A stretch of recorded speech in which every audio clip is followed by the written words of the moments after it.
Kaixo eta ongi etorri guztioi gaurko saiora. Gaurkoan lehenengo Min taldeko Jon Bracamonte izango dugu, taldearen izen bereko diskoa aurkezteko.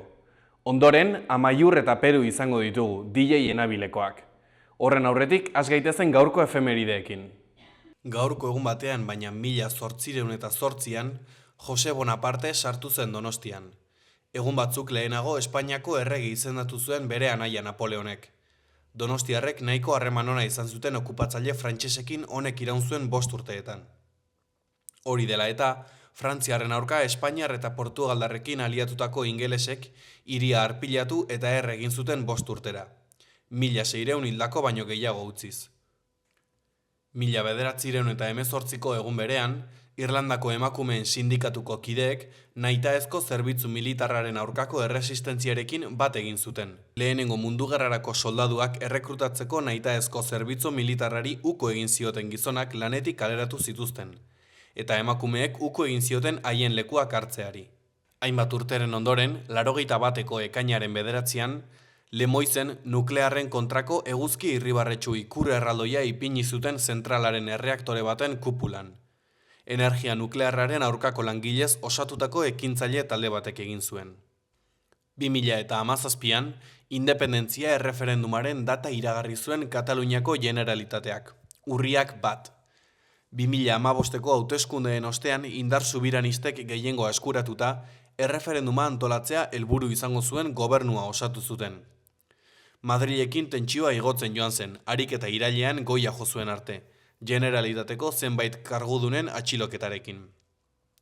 Urriaren lehenean erreferenduma burutu zuten, 153ko parte hartzea izan zen eta baiezkoak irabazi zuen alde handiz. Hala ere, munduari bira eman zioten Espainiako poliziaren eta Guardia Zibilaren bortizkeriaren aurrean, hauteslekuak babesten zituzten herritarren irudiek. Espainiako poliziak hurrengo asteetan goi kargu ugari espetxeratu zituzten eta beste askok erbestera joan behar izan zuten. Errepasatu dezagun aste honetako agenda.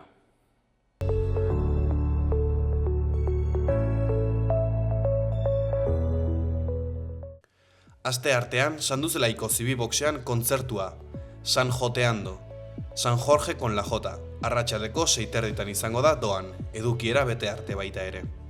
Aste azkenean, paseo gidatua, Leire San Martinen eskutik, Sorginen Eizako Iruñea, udaletxetik hasita. Arratsaldeko 4 eta 6 izango dira, doan, aurrez izena eman da. Ostegunean, kantu eta hitza zikloaren barnean, Bisaiak taldearen kontzertu irekia, Oko plazan arratsaldeko 8. Ostiralean, antzerkia, Susurres de fiesta. 12 euroko sarrera Gaiarre antzokian arratsaldeko 8. Larunbatean, Zinetak zikloan La Gran Belleza, italieraz gaztelerazko azpitituloekin. Udaletxeko gazteen egoitzan izango da, doan, edukiera bete arte. Orain, gaurko komunikabideen azalak aztertuko ditugu.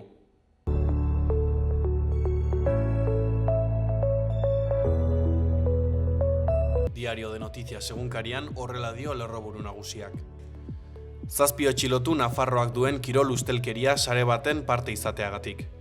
Lehenengo puntuan, Polizia Nazionalak Korellako Ramon Lazaro enpresaburua atxilatu du, CD Tudelanoko presidente ohia.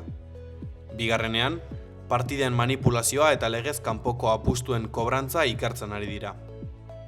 Argazki nagusian, Leon 14. itasantuak 7 minutuko txalo zaparrada aho batez jaso zuen diputatuen kongresuan, bizitzaren, ahulenen eta migratzaileen defentsaren alde egin zuen ordu erdiko hitzaldia eman ondoren. Honen titularrean, Aita santuak elkarrizketa eta giza duintasuna defendatzen ditu. Herriaren zerbitzuan egon daiteken politika bat eskatu du. Eskuineko berrietan, osasunbideko lehen mailako arretako gerenteak kargua utzi du. Azpian, Nafarroak 6 helikoptero eta 180 zuhiltzaile gehitu ditu. Tokiko kontseiluek gobernuari eskatu diote garapen profesionalerako programak finantzatzeko. Jarraian, beheko berrietan, horiz, Joan Bigarrenaren eskuskribu baten istorioa argitaratzen da, naziek lapurtuta. Ondoan, kontseiluak larunbat honetan Iruña euskaltzalez betetzeko deia egin du. Azkenik, 80 ofizialki babestutako etxebizitza Buztintxuriko Maiatzaren plazako Andereen kaleko aparkalekuan. Berria egunkarian aldiz honela dio lerroburuak. EH Bilduk keinu bat egin dio EAJari euskara eskakizunen auzian negoziatzen segitzeko. Lehenengo puntuan, koalizioak abstentzio bidez ahalbidetu du jeltzaleek zuzenketa sartzea enplegu publikoaren legea erreformatzeko egin duten proposamenean. Bigarrenean, ostiraleko batzordean berriro aztertuko dituzte EAJaren eta EH Bilduren proposamenak. Argazki nagusian, Iranek jaurtitako misil bat, atzo Zisjordaniako kolonia judu batean. Honen titularrean, su gurutzatua eten dute Israelek eta Iranek.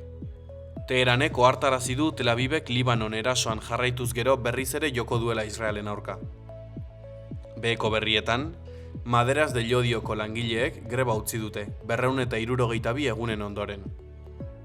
Ondoren, Imanol Álvarez, bera eskubaloi taldeko entrenatzaile ohiak dio.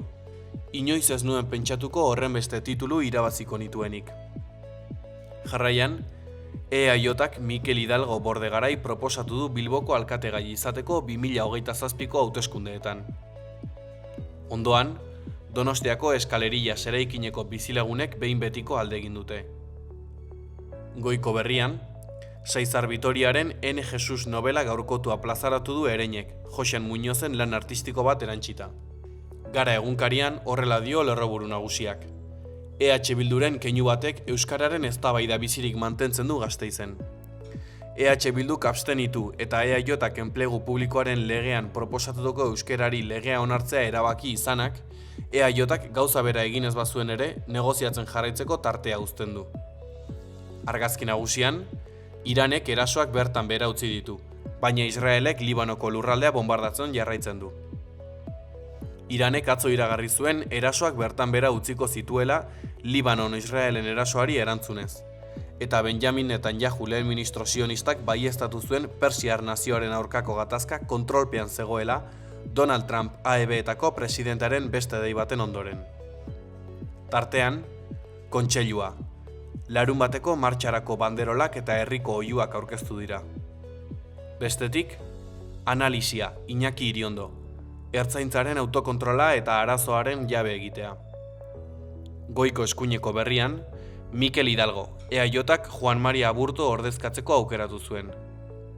Bean, gatazka, 260 eguneko greba amaitu da Maderas de Llodion akordioa lortu ondoren. Azpian, erreportaia, Arnaitz Gorriti, Galbiati, Zintzo eta Gordin, nire bizitzako denboraldirik zailena izan da. Euskal Herria irratiari dagokionez, honela diote berriek. Iris gunea, Nafarroako eraldaketa digitalerako lehiatila, zuzenean. Euskal Herria irratia saio berezia egiten ari da 9:00 11:00, zuzenean. Nupeko Elsario egoitzatik. Berrikuntza digitalerako Iris poloari buruzko 2 orduko programa da. Iris gunea eta eskaintzen dituen zerbitzuak ezagutzea du helburu, digitalizazioaren eta berrikuntzaren garrantzia aztertuz. Saio berezia Nafarroko gobernuaren laguntzarekin egiten ari dira. Eskuineko berrietan, goian, errefuxiatuen eguna, genero eta arrazaren inguruko hitzaldia, Palestina laguntzeko kontzertu solidarioa eta askoz gehiago, Nafarroako GKEen eskutik. Black Power Iruñeak, Flor de Afrika eta Médicos del Mundo GKEek antolatuta, Lucia Embomio kazetariak hitzaldia emango du larunbatean, 11:30 Kondestableko Zibiboxean. Bean, Jon Arrieta, Ernai. Faxismoaren aurrean gazteok independentziaren aldeko olatua sortu behar dugu. Ernaik 4. kongresua egin berri du.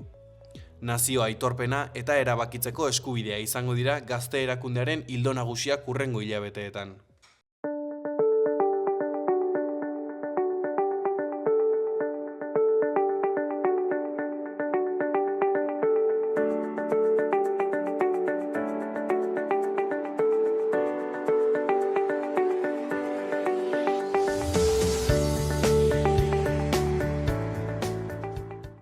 Kaixo eta ongi etorri gurera, Jon, zer moduz? Kaixo, mentxe, ondo, Samarko. Gaurkoan, beste behin musika talde bat, hemen dugu, gaurkoan Min izeneko taldea, gero hitz egingo dugu pixka bat izenari buruz baita ere, baina lehenik eta behin, hitza emango dizut, Jon, azaltzeko pixka bat, ezagutzen ez zaituztenentzako, zer den Min taldea? Bueno, Min taldea proiektu berri bat da. Urola Kostako musika talde bat, sortu berri, egia esan. Baina, bueno, esperientzia handiko musikariak bildu gea. Eta, ba, hor, daukagu adibidez, ba, Maite, garai batian Perlak taldean ibilitakoa, berak teklatua eta ahotsa lantzen du taldean. Gero dakau Suarri, Trinifox taldekoa, berak ere bere taldean, Trinifox taldean, gitarra eta ahotsa lantzen du, baina hemen ahotsa bakarrik. Gero Jon Sarasketa, garai batean The Grace of Dionysus taldeko bateri jolea zen, eta orain ere bateri jolea da. Gero Ibon Telleria, basu jolea, thrash metaleko talde batzutan ibilia, He-Man eta Ankar taldean ibilita. Eta ni Jon, gitar jolea, garai batean, Itaka eta Voltaia taldean ibilitakoa. Eta, bueno, Urola Kostrako musikariak elkartu behar, ezta? Jendeak agian esaten duzunean talde berria dela, imaginatuko du, duela 2 urte, 3 urte, 4 urte hasitako talde bat dela, baina okerrez banabil taldea berria da. Noiz hasi zineten eta nolatan elkartu zineten, nolatan hasi zen proiektu hau? Bueno, proiektu hau egia esan berez, aspaldi nik etxean konposatutako abesti batzutatik eratorritako proiektua da, ez? Ni 2022-2023 aldian konposatzen hasi nintzen berriz. Egia esan ez neukan asmorik, baina, batean gitarra hartu nun, da, eta hau, doinuak ateatzen hasi nintzen, etxean estudio txiki bat daukat, eta etxean grabatzen hasi nintzen. Eta gero gogoan neukan, estudio batera joateko. Eta orduan musikariak bilatzen hasi nintzen, ez da lan erresa izan, baina, azkenean, 2025an elkartu ginen orain mintaldekoak garenak, eta hortikan sortu da proiektua. Eta hasiera batean grabatzea bakarrik zana, kontzertuetan ere buru belarri sartu geha. 2005ko urrian grabatu genuen lehenengo diskoa, eta plazaratu dugu 2026ko martxoan. Eta guain kontzertuetan tope. Esan dezakegu orduan, nahiz eta musikarien elkartze hori oso berria den, proiektuak badarama mamitzen ja denbora bat, ezta? Bai, hori da. Etxean grabatutako abesti edo demo hortatik, gero salto egin genuen entxegu lokalea, eta geroan moldatzen ibili ginen. Egia da, nik musika bakarrikan konposatu nuela, bai teklatua, bai gitarra, basua eta bateri xume batzuk ere editatu nituen hor etxean. Eta gero ja forma entxegu lokalian eman diogu, ez? Egia esan, entxegu lokaleko musikariak ea. Izena, nundi dator, Min? Hori ere kostata, ze gaur egun hainbeste talde dira eta gaude. Zerbait bururatzen zitzaigunean, begiratzen duen, da, hori badago, ez? Izen hori badago, eta bueltak ematen, eta igual izen polit bat etorri, eta hori badago gaur egun, ez? Eta, oso zaila intzaigu izen bat hartzia. Eta, de repente, betorri zitzaigu, Min. Eta, hasieran, motza nahi genuen, ez? Eta Minekin gelitu ginen, justu estudioan ginela, produktoreak ere zantzu, Min polita da. Eta momentu horretan, grabatzen hasi ginenean, urrian, Min talderik ez zegoen. Baina gero, plazaratzen hasi ginenean, aurkitu dugu, dagoela Ez da, Japoneko emakume bat, min bezala daukala artistatzat, eta gero badago beste talde Noruega aldian edo Finlandia aldian. Eta zabe, guain ja marketinga eta egiteko, pixka zaila da gau, ez? Baina, bueno, Mundu mailan gelditu bakarrik da, izatea eta, ere bueno, zaila izango da. min ez dakit, batzuk esate du, minetik, eta, bueno, ireki alatzen dugu, ez? Min izan daiteke espazio untzi bat, izan daiteke min minimal, egia da, bueno, proiektu horretan ere gaudenok, norberaren prozesu emozionala ere bizi izan dula, eta min ondo datorkigu, ere, ez? Ados, utziko dugu hor. Jon, askotan, bai deskribapenetan, aipatzen duzu asko, eta baita musikan ere nabaritu egiten da. Espazioa aipatzen duzu asko, musikaren espazioan ez da distortzioa eduki, soinu hori, bilatzen zenuten soinu hori, daukazuen soinu hori, espreski bilatu duzuen zerbait da, edo naturalki atera zaizue? Bueno, nik nahi nun pixkat, beti rock stoner munduan ibili izan naiz, eta nahi nun pixkat aldaketa egin, ez? Gainera hasieran grabaketak distortzio hori gabe egin dituen etxean, gitarrak eta distortzio hori gabe egin dituen hasieran. Baina, bueno, gero, uste zainetan daukadula distortzioa, eta distortzioa sartzen hasi ginen, teklatuak bere espazio kutsu hori edo atmosfera hori ematen diola, ez? Abestiei. Eta bai, berez, nahi genuen, ez? Soinu hori bilatu. Pixkat atmosferikoa, grunge aldetik ere pixkat hartuta, eta gero Muse taldea ere banik oso dut, eta pixkat hortik nahi nuen aldaketa txori, ez? Zer sentiarazi nahi duzue? Zer sentiarazi nahi duzue? Sortzeko momentu hortan, Esan? Bai, ez, zerbait ezberdina nahi nuen sortu, eta hortik junda soinu bilaketa hori. Sortzen duzuen soinu horrek bilatzen du publikoarengan zerbait, edo besterik gabe da zuek atera nahi zenuten zerbait? Bai, azkenean, esan dizudana, ez? Nik pixkat soinu aldaketa nahi nuen, ez hain stoner pizutxua izan berrian, pixkat gehiago ireki, eta dinamikagoa izatea soinua eta atmosfera hori sortu, ez? Diskoarekin sartu baino lehen, galdetu nahi nizun, irakurri dut esaldi bat, YouTubeen uste dut zuen diskoan, jartzen zuela, min ez dela soilik musika, esperientzia tridimentsional bat dela. Gustatuko lehitzea azaltzea zer esan nahi duzuen horrekin eta zer nahi duzuen lortu? Bueno, dena lotuta dago, ez? Min horrekin azkenean, letrak ere, guk badakigu nondik nora nahi genitune helarazi, baina hori ere pixkat irekita nahi dugu utzi,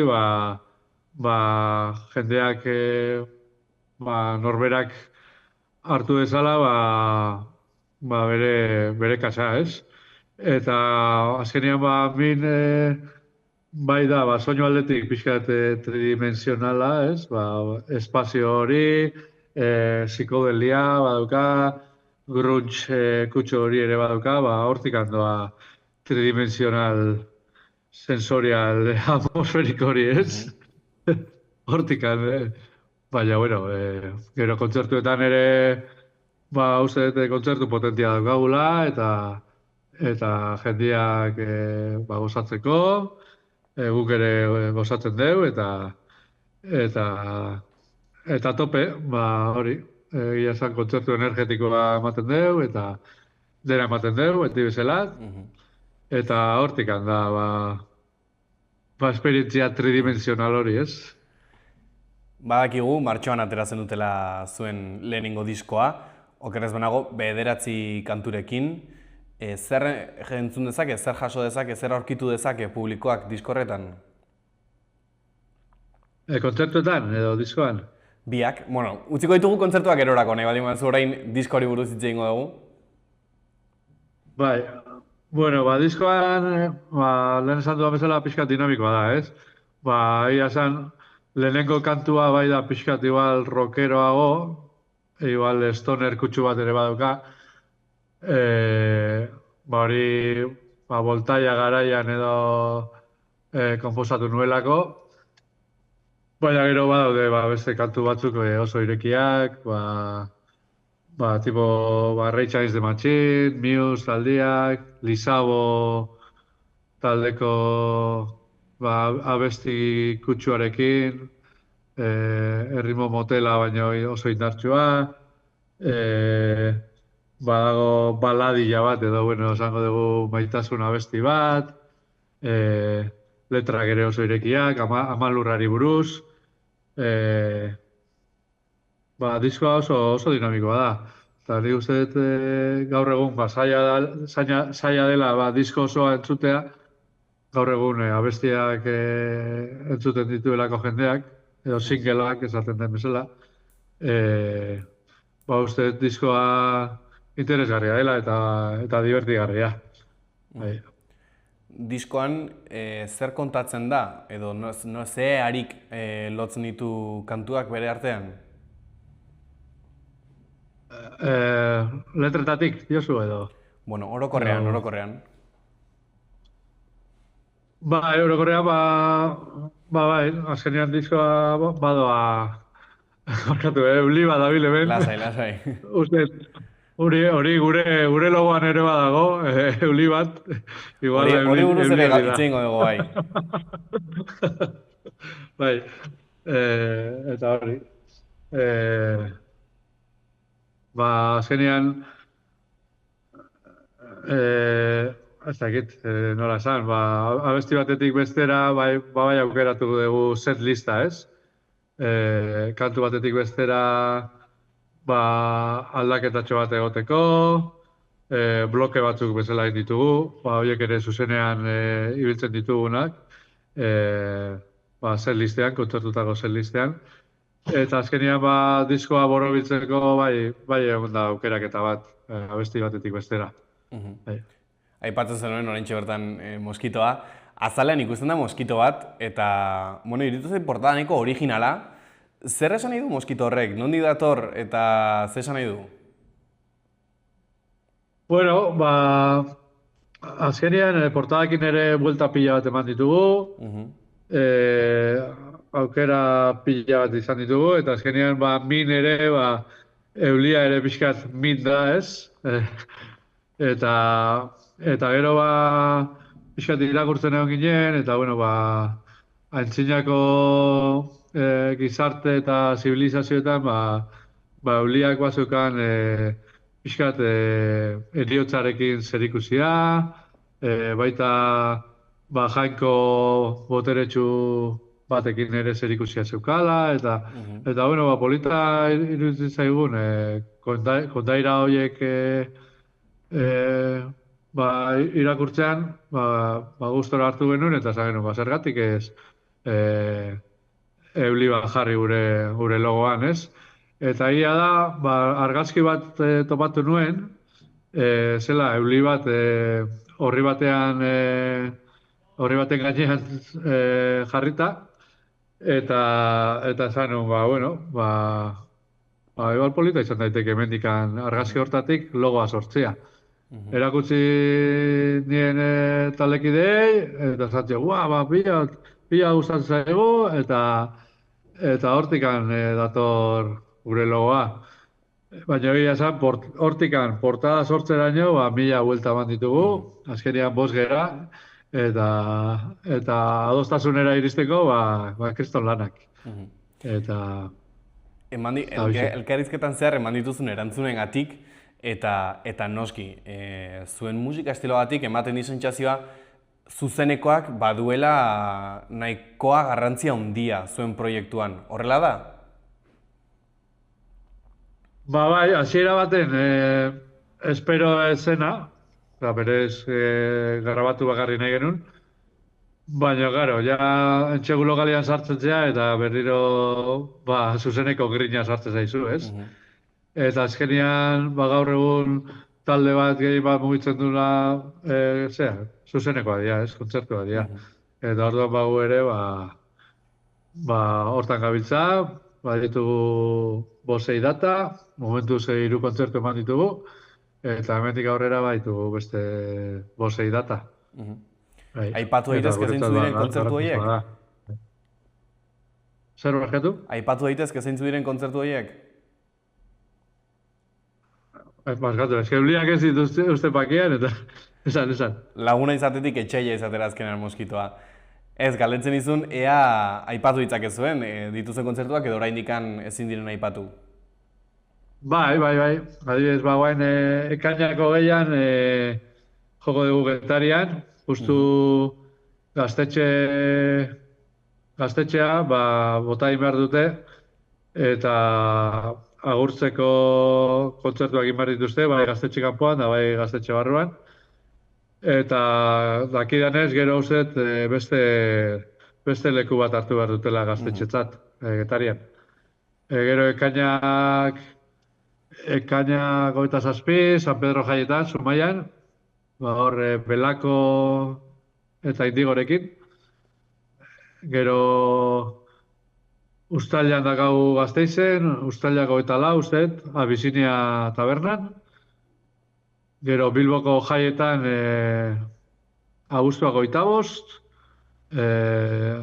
Abante konpartxaren txornan, arituko geha. Eta gero, hor, Naparro aldean, boda batian, jo behar dugu, lagun batzuk eskotzen dira, hor, Lizarrako lagun batzuk, ez ditut izenak izango, baina, bai, Iguzkitzan izango da boda hori, eta bertan jotzeko oherea izango dugu. Bueno, orduan jendeak baditu aukerak mintaldea ikusteko, eta ikusleentzako ere bai. Zuek zer bilatzen duzu ikusleengan eta kontzertuetan zer bilatzen duzu? Bueno, gustatzen dugu feedback hori eukitzia, ez? Bai publikoarekin, eta azkenean publikoa pixkat mugiarazten saiatzen gea ere, ez? Eta feedback hori polita da.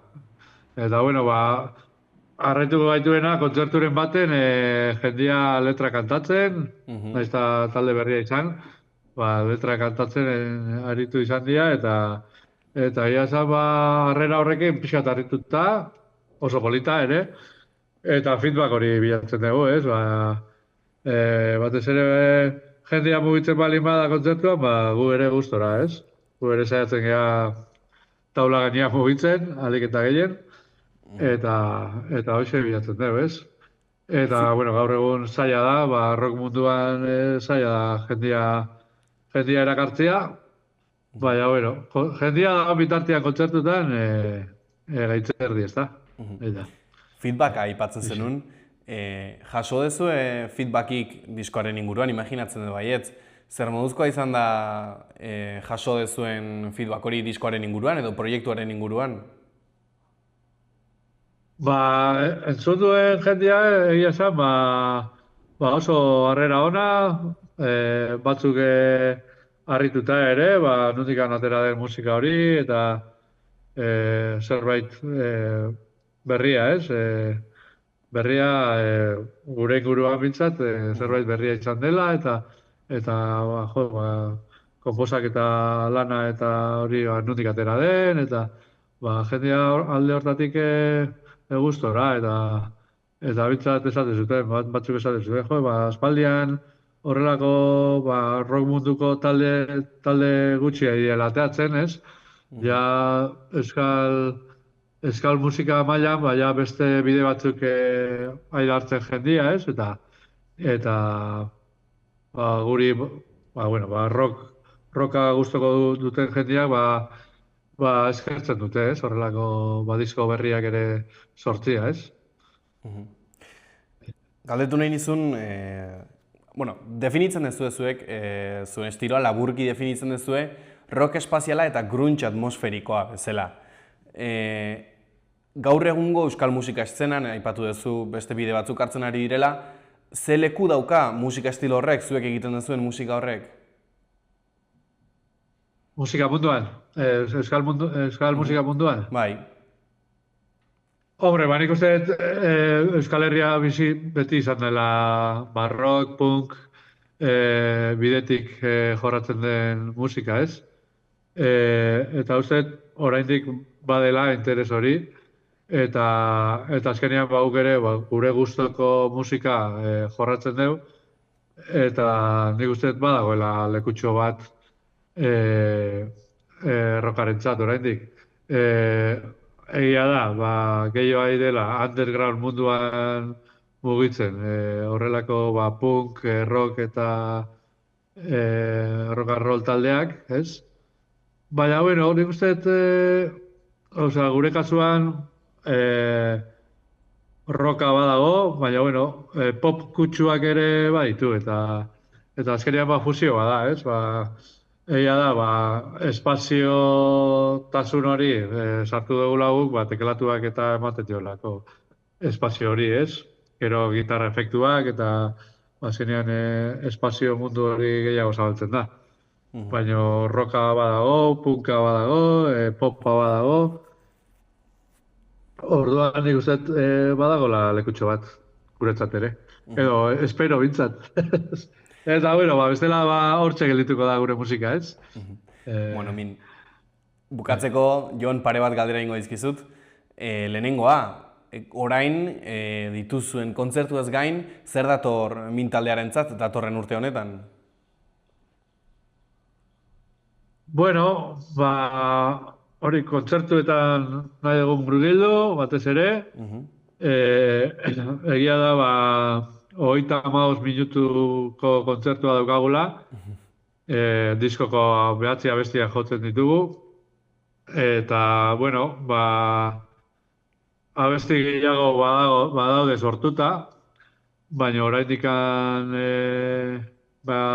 igual udara honetan, igual emango dugu sorpresatxo bat abesti berri horrekin, baina hori, sortu eta kontzertuak eman, eta jendea gustora ibiltzen da gure musikarekin, eta bat hori, kontzertu eta murgildu, eta sortu, biak batera. Adibiliko gera orduan. Nun ikusten duzu proiektua 2 urteren buruan, Jon? 2 urteren buruan? Bueno, nik uste beste diskotxo bat ere grabatzeko aukera egongo dela. Egia da, sormena badaukagula eta abestiak badaudela hor. Zailena uste izango dela betiko musikariak mantentzea, ze bakoitza bere bizitza dauka eta zaila izaten da, ez? Baina, bueno, momentuz gustora gaude eta horrela jarraitu dezala, ez? Mendik 2 urtera jarraitzen badugu berdinak, asko ze hobeto, ez? Eta azkenean laguna gera eta bueno, bakoitzaren bizitza ere errespetatu behar da, eta bueno, momentuz horrela jarrai dezala, ez? Bukatzeko, Jon, azkeneko galdera bat. Publikoarentzako, diskoa entzuten duen horrentzako, esaten zenuen ja jende gutxik entzuten duela, baina nik sinistan dut horrenik badagoela jende gutxi entzuten duena hori. Entzuten duen pertsonarentzako, zer nahiko zenuke pertsona horrek pentsatzea edo sentitzea behin diskoa entzuten duela? Bueno, nik eskatuko nuke lasai entzutea diskoa, abestiz abesti nahi balin badu abestiz abesti, disko osoa nahi balin badu entzutea. Eta batez ere behin eta berriz entzutea, ez? Niri askotan pasatzen zait, igual, talde bat berehala gustatzen zaidanean eta entzun, askotan ere aspertu egiten naiz. Baina badaude talde batzuk, igual hasieran ez zaizkidanak asko sartzen edo gustatzen, eta gero entzun eta entzun, pila bat gustatzen zaizkidala, ez? Eta nik eskatuko nioke pertsona hori, minen diskoa entzun dezala lasai, eta entzun, eta ziur gustatuko zaiola. Hoxe eskatuko nioke lasai entzutea. Ze gaur egun egiten dugu abesti bat, eta ez gara diskoetan lasai gelditzen lehen zen bezala, ez? Niretzat disko bat da, hori, entzun, eta zenbat eta gehiago gustatzen zaizun, ez? Hori. Mi esker gurekin egoteagatik, Jon. Ez dakit bukatu baino lehen beste zerbait aipatu nahiko zenukeen. Zuei mila esker, aukera hau emateatik, eta barkatu eulia, laneko Ez da zer gertatzen. Gurire gertatzen honetan, ikasle baten ez hartu zain lehen, eta zerbait moztu berba dezu, moztu. Alasai, egingo dugu beharrekoa. Mila esker gurekin egoteatik, Jon, eta hurrengor arte, espero zaituztegu. Eta opa Nafarroa. Aupa. Ireki zeure negozioa martxan dagoen baten abantailekin.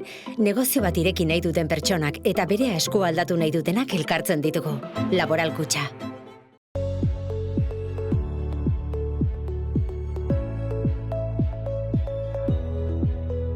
Arratsaldean hodeitza zertxobait saretuago egongo da. Goizean zerua estalita egongo da eta tarteka zirimiria egingo du, batez ere Kantauri isurialdean. Arratsaldean, ordea, poliki-poliki hodeitza zulatuz joango da eta ostarte politak irekiko dira. Nafarroa hegoaldean eta ekialdean berriz giroa argiagoa izango da eta leku askotan eguzkitsu egongo da. Haizea iparraldetik edo ipar-mendebaldetik ibiliko da, bizi xamar, batez ere barnealdean eta arratsaldean. Temperatura maksimoak 17-19 gradu artekoak izango dira, Nafarroa hegoaldean zertxobait altuagoak. Aste azkenean hodeiguneak nagusituko dira, batez ere Kantauri isurialdean. Zerua hodeitsu egongo da behe-hodeiekin, bereziki goizean eta arratsaldeko lehen orduetan, eta ipar partean euri pixka bat egin dezake. Arratsaldean hodeitza saretuz joango da eta ostarte zabalak irekiko dira. Araba hegoaldean eta Nafarroa erdi eta hegoaldean giroa eguzkitsua izango da. Temperatura maksimoak gradu bat edo 2 igo daitezke zenbait lekuetan. Haizea iparraldetik edo goizean ipar-mendebaldetik ibiliko da.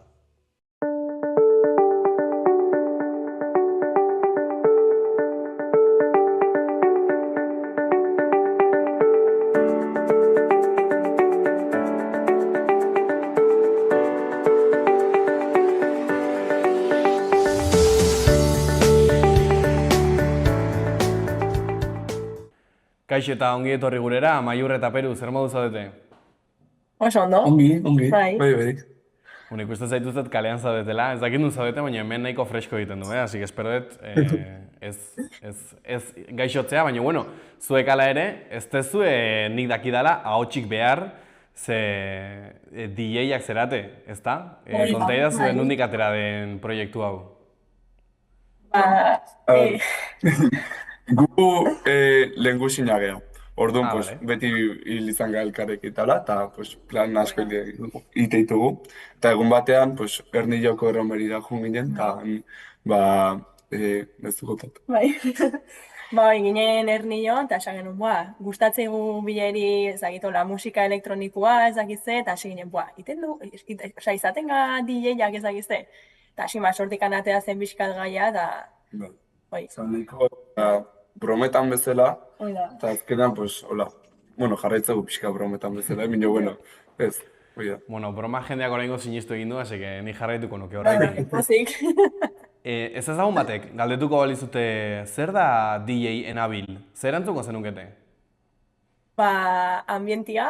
Oida, beste gabe, musika eta jartza joten galekuta, eta ondo pasatzeko. Izena nundi dator, ez dakit bereziki erakargarria den DJ enabil, baina azalpene bat izango du imaginatzen den, nundi dator izen hori? Egia esan ez, Ez que, gelditzen ginen kafetegi batean, eta izena bilatzen, eta ideia baganekan bine izena, ez da nahiko izen kutrakataziez, eta hau, pues, etzen hain bueno, ezakit, mino, honekin gelditu ginen, osea ez dago arrazoiola berezik, simuz. Grazia entzigun. Eta bat, ez Azalpen logoa berezirik ez marraztu dut. genuen, eta oso, marraztu zenun, eta oso politiata zen izen horrekin, eta oso izi. Ados. Orduan, txiko, gaur azalpen berezirik gabe. Noiz pasa zinaten, imaginatzen dut, hori txantxetan hasiko zinatela, eta txantxetan jarraitzen duzuen arren, badituzue jarraitzaileak, mugitzen duzue jende pixka bat, noiz nabaritu zen duten aldaketa hori?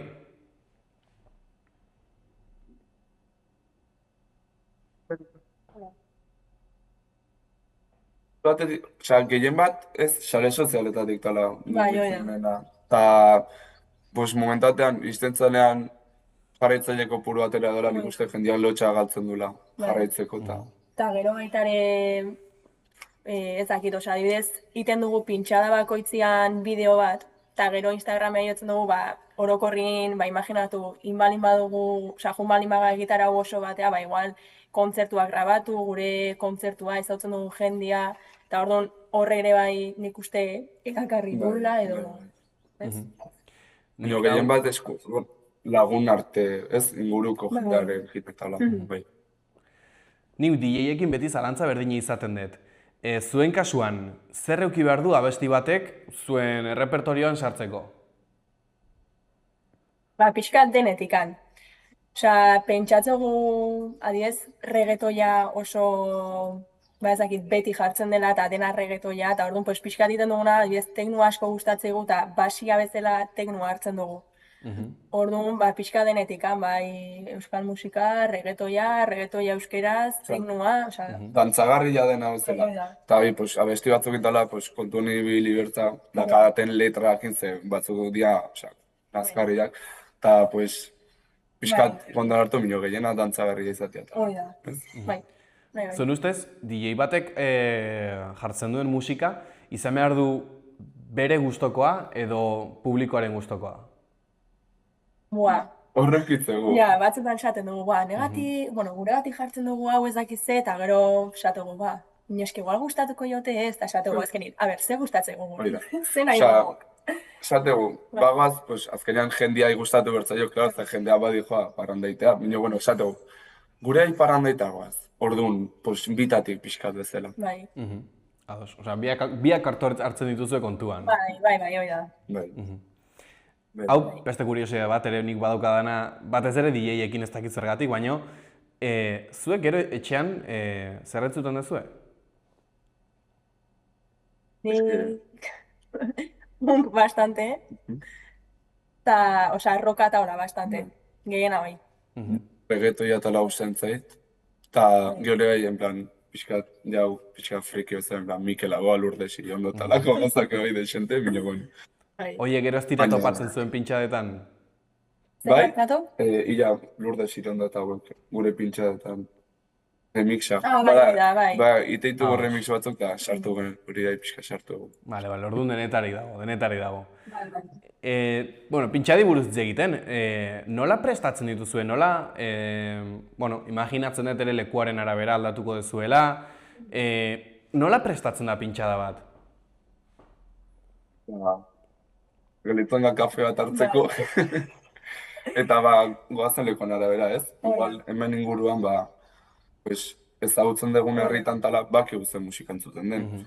Eta horrek... Adidez, pasa zigun behin, junginen herri batea, inoiz ez gana egon, eta gusaten, kanta hauek entzungo dia pila bat, bizituko txuste, zakize, eta justu betzek izkiten erdiak edo hola, eta karo, playlist erdia improvisatu berri izan du genuen azken momentuan. Bino orokorrin ez... kajatzen du orokortasun batin.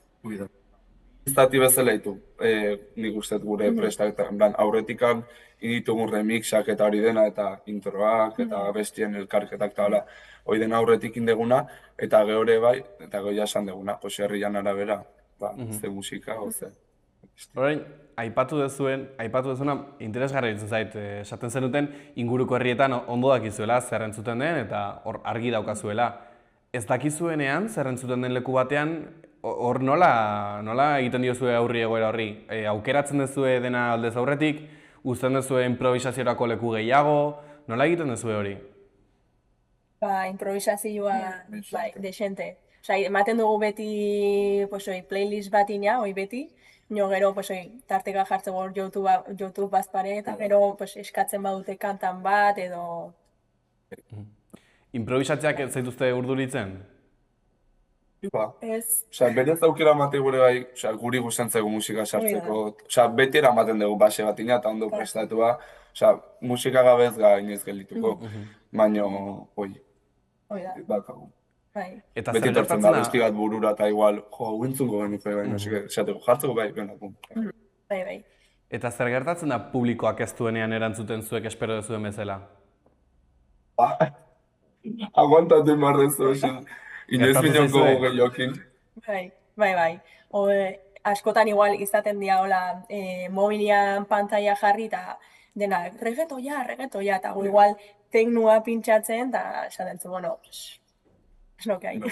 Aguantatu. Eta itxurain, etza dela bat inkomodo ezak zer, eta jazta. Denok ikusi dugu nik uste dut, azken urteetan geroz eta DJ gehiago agertzen direla, bakoitza bere estilora, bere modura. Galdetu nahi nizuen, zuek nola bizi dezuen hori, hainbeste DJ agertzarena, justo duela gutxi ikusi nuen auzo bateko egitarau bat, dena DJ-ak ziren, ez zegoen musika talderik, ez zegoen raperorik sikiera, ez zegoen dena DJ-ak ziren, horrek esan nahi du badagoela DJ-en globo bat bezala nik uste puzten ari dena. Nola bizitzen zuen zuek hori? Polita dela, ezakit. Azkenin, ambientia jartzea zuz, eta baita ere beharrezkoa dela zoze alternatibua ezakit. Eta bai, nik uste dela erreixa, azkenean tarduan denei emateko laukera, kontzertu bat emateko, herriko jaitako egitarauan agertzeko, proiektua daukitzeko, erreixa da azkenean. Eta gero baita ere, DJ bakoitzak bere ezaugarria dakala baita ere. Nik uste ez dola ez da DJ bat berdina, igual gero playlistak aldute izan antzekuak edo, minon bakatela bakoitza bere ezagit. Oso graziosoak. So gai dok ustea gaina jende, eta harremanak iten trugutan. Sentitzen dezuek kompetentzia dagoela edo hori baino gehiago da sare bat? Sare bat, bai. Instatikan jarraitzen jozu bati bestiai, gero bueltatzi zute ez da izan. Igual, lehenago aztikan bate daka pintxa, gero urrengoa igual gu dakagu, eta azkenin ezautzen zu didea, eta hombre, ez emoz ezakizte, eta igual ezautiten zu, edo. Eta askotan bai, igual guk pintxadat genekan hasieran, eta azkenean ez dugu, idazten jozu Iruñako DJ bati, o ezakit nonguai, eta badatorta, ordezkatzi zure bai. DJ-en gorakada honetan ere bai, nik uste dut, badaudela geroz eta gehiago gizon cis-hetero DJ-ak ez diren pertsonak ere bai. Zuek horrela bizi dezue? Bai. Gehiengoa, de hecho ez. Bai. Azkenean, ez dakit, grazia galtzen du. Osea, ez dakit, nik uste saltza hori bezala, en plan, bai, ez da dela, gizonak hor. Zuek esango zenukete Euskal Herrian edo behintzat zuen inguruan badagoela jai giro berezi bat? Bai.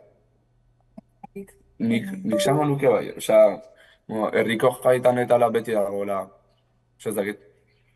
Nik uste basea dela, en plan, oso politikoa dela, en plan, giroa eta orduan hor badagoela berezia, zerbait egiten duela, ez dakit. Eta zer lortzen da berezitasun horrekin? Zer? Zer lortzen da berezitasun horrekin? Hobeto pastia, ez dakit,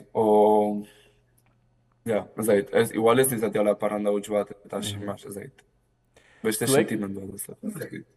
Zuek, imaginatzen dut Euskal Jaietan egon zeratela, txosna ezberdinetan, herri ezberdinetan, zer gustatzen zaizue gehien giro horretatik?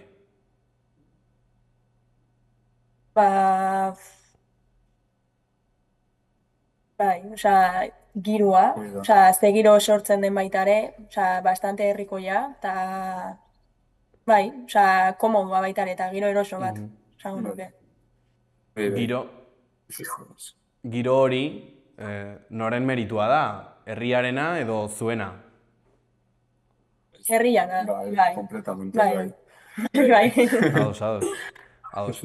Aipatu dezuelen ere bai, jendeak eskatzen dituela bestiak, eta izan ditugu hemen DJ-ak, eta bakoitzak bere modua du funtzionatzeko horrekin ere bai. Zuek, aipatu dezue, kontuan hartzen dezuela publikoa zer eskatzen duen, ezta? Bai, batzutan bai, eta imaginatu baita ere da, segun zenbat ordu pintxatzen dugun. Ordu terdi pintxatzen balin badugu, eta balin bakagu ja playlist bat, desente kantakin edola, pues, saiatzen guk induguna pues, kontuan geixio hartzen. Mino, pues, ez ait, osea, denboa gehiago pintxatzen balin badugu, ba, orduan jasatu, venga, pues, abertzen nahi duen honek, edo zer. Igual esaten diguta besti bat eta hau eskatu dut eta buah, kete mazo ez dakiz zer, eta super gusta jartzen dugu. Bai. Mino, bestalera arazo egit dugu. Osea, enagotzen non mino, osea, izan zen, pues, igo estenatokira ja modu txarrian ja bestia eskatza eta ja bota berri izan gaitu ze. Bai. Claro, hemen aizen okupatzen dena, baina igo eta modu oso txarrian. Mino, bueno, osea, igo oso Bai, egin gertatu da. Bai. Orain, Peru atea ireki duzu, galdetuko dizuet, ea zein izan dezuen anekdota bereziren bat horrela DJ lanetan ibilizeratenetan? Anekdota berexia... Ba, hori izena. Osea, igual ez da berezia berritxukoa. Lehenengo pintxada, eta gu bagindoa zen afaltzea. Eta, batean kuste guti bat hor guri itxoiten, eta, osea, izena nasuntuakin ez, eta esaten digu, kaixo, zu ezate DJ-a? Boa, bani banabile, ja. Eta igual, ez da izen bat denbora gontzen guri itxoiten hor, bilo, eta zen lehenengo pintxada. Eta gu flipatzen duen, ez dautze gogo. Bai, hori Bueno, bai, zakit. txistea badakazu ja urrengotarako. Bai. Bueno, galdetu nahi nizuena, jendeak abestiak eskatzen ditu, eta zuek entzun egiten duzue behintzat. Zer da gehien eskatzen dena? Imaginatzen dut ere, zuek esaten duzuena, ez lekuaren arabera gauz ezberdinak eskatuko dira, baina zer da gehien eskatzen dizuetena? Reggaetoia, bai. Bai, reggaetoia orokorrik. Eta hori lehen esan dutena, askotan denean igual tekno de xente jartzen balin badugu, bai, jendia reggaetoia, osea, ja, venga, reggaetoia, ezakiz zen. Eta kanta jakinen bat badago espreski eskatzen duena publikoak? Kantan bat? Pues moda ondona, ez? Garaian arabera. Hoi da. Nio asko, hola, reggaetoi zarra edo... Ados. Bai. Gai ez aldatu da pixka bat, sare sozialek nolakoa eragina izan dute DJ-en presentzian eta DJ-aren lan honetan? Ba, ondila, nik uste. Bai, azkenin hor erakusten zu zure perfila, baita ere zure pintxa nola din, zure ezaugarriak edo. Eta azkenin errexo da, sartzia, orduan, dena sare sozialak lotuta do. Hori hori da, lagundu diguna, bueno, indiguna, osea, Euskal Herriko txoko, osea, desberdinetara izteko bestela, osea, zailagoa da, ba, pixka txokun jartzen dezutela, eta... Claro. Eta gero kontaktatzeko edo, bai, Instagram, mezu bidez, pues, nahi zute pintxatu ezaki noiz edo, orduan, hortik hando komunikazio azkenin. Ikusi dugu eta ikusi dugu zuek Instagramen behintzat zaintzen dezuela, Ihorzuk aipatu dezu egiten dezuela pintxada bakoitzero bideo bat ere bai. Horretarako egiten dezue presentzia hori izateko edo zuek nahi dezuelako bideo hori izan, gordetzeko, oroitzapen hori izateko? Bai, bietatik pixkat, azkenin erakusteko baitare ze DJ mota gan, eta dutzako, ez? Hasieran izan zen, en plan, ingenun lehenengoan, pentsatu gabe, hau ingo duguela zabaltzeko, izan zen, ingo dugu eta grazioso betu zen, eta politia eta izan zen, horrek engantzatu zen, eta pues. Osea, lehenengo izan duzen, bega, iten dugu bat gutzako hola, eta hilo genuen, joka zer genitun, 50 jarraitzaile. Eta erdiak zin, gure familiarrak. Gaur egun, DJ-ak musika jartzaileak baino gehiago izan behar dute?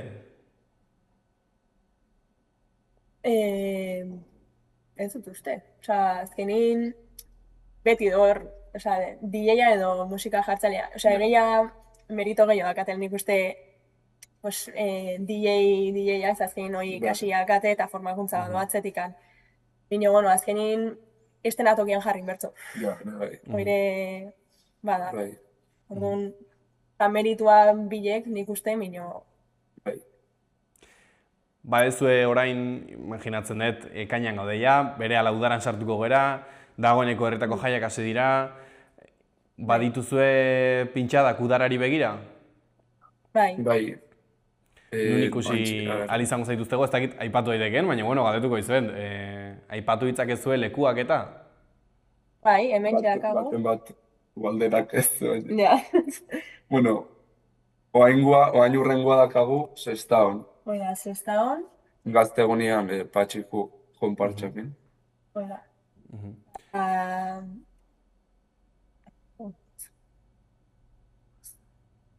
Ez zaituztet oso ziur ikusten, Oiar, ai, Zer? Ez zaituztet oso ziur ikusten. ez baitugu bai, ez dakigu, bueno, alde bezak, berez, pero no sé. Eta oiartzunen ebai, baitugu. Zonen, eta gero hola bat potente batian ebai. Bai. Ados, horrutziko dugu sareta jarraitzeko eta jendeak begiratu dezala.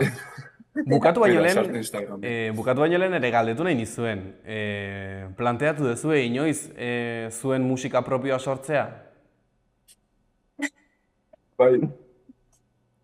Saiatu ginen. Bueno, Saiatu a ver, zarate. remixak tala egiten ditugu, eta tekno bestiak ere egiten ditugu, Bai, jartzen bai. ditugula, tala. Baina kantatzeana ez da. Ez kantatzen, ez da guria, ez da gure punto fuertea. Ados. Bueno, atera nahi nuen gaia bazpare ea hor zerbait zegoen. Bueno, Amaiur eta Peru, zer ronka dituzue orain DJ-en abil bezala? Pues hola seitzia, Bai, gustoa, bai. así que, Hoi da. bai. Nahi ditugu kamisetak tala egin. Ja, hoi da. Bai, desente xuna ez era, baina. Bai. Ez dakagula. Ez, hola, gauden bezala segitzia, eta, bai. Justo. Bukatzeko, egon gaiz, azkeneko galdera. Zer nahiko zenukete jendeak sentitzea zuen pintxada bat bukatzen den momentuan? Azkeneko abesti hori bukatzen da eta zer sentitu behar du jendeak? Bukan gurtian berriz. Eta guztu egon dela, berez. Oida, gustoa eta ondo pasadula. Eta mekatua, dantzatu durako. Ados. Ba, mi esker bioi gurekin egoteagatik. Ez dakit bukatu baino lehen beste zerbait aipatu nahiko zenuketen? Ez, hola xe. Nahi bazute zuen herritano. Guzia, sartu Instagrama. Oso guztakongo. Luzatzen dugu gonbidapena, bai kontratatzaileei, bai ikusleei. Trosneta gaztetxe. Bai. Oso ongi. Ba, mi esker bikote gurekin egoteagatik, animo udararekin, imaginatzen dut lana izango dezuela, eta disfrutatu baita ere. Hurrengora arte. Bai, Aio. Ireki zeure negozioa martxan dagoen baten abantailekin. Negozio bat ireki nahi duten pertsonak eta berea esku. Hau izan da gaurko saioa. Mila esker gurekin egoteagatik eta bihar arte.